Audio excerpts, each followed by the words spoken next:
Les paroles même du Seigneur, peu avant l'heure du sacrifice, nous montrent qu'il connaît tous les résultats de cette mort qu'il accepte. Ce n'est pas seulement la rançon du péché pour tous les hommes, mais c'est aussi la victoire sur toutes les puissances de l'enfer. Maintenant, le prince de ce monde va être jugé, dit-il à ses disciples. Et lorsque j'aurai été élevé de la terre, j'attirerai tous les hommes à moi. Jean 12, 32. Il prophétise la puissance d'attraction qu'exercera son sacrifice sur les âmes pour les amener à lui, les affranchir du péché et de l'esclavage de Satan. Lors du dernier souper, Jésus annonce à nouveau que le prince de ce monde vient, mais qu'il n'a rien en lui. Jean 14, 30, 31. Le Fils aime le Père si parfaitement qu'il n'a qu'une ambition, faire sa volonté. Il donne sa vie de son plein gré pour sauver les brebis que le loup a ravies.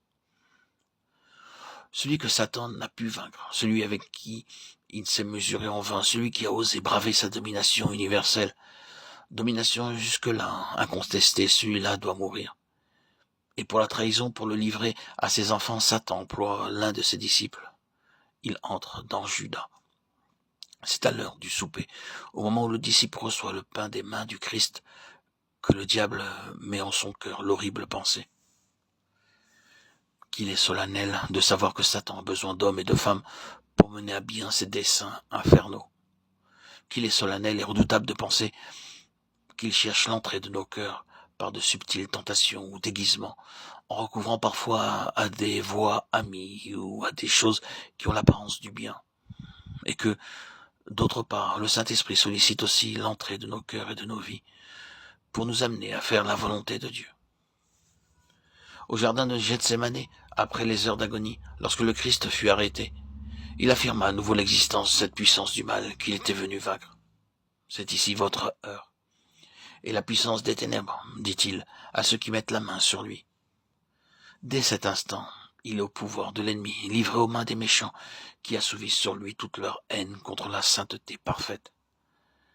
Le prince de la vie est mis à mort, ayant dépouillé les principautés et les puissances.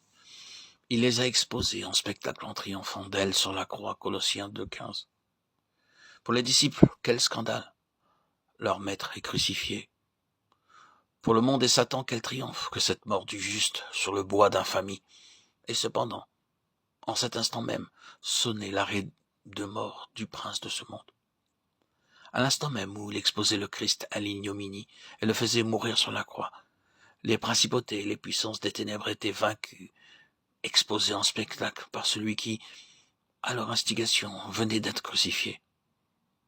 L'apôtre Paul emploie ici des termes qui évoquent le retour triomphal des grands conquérants, traînant à leur suite les vaincus.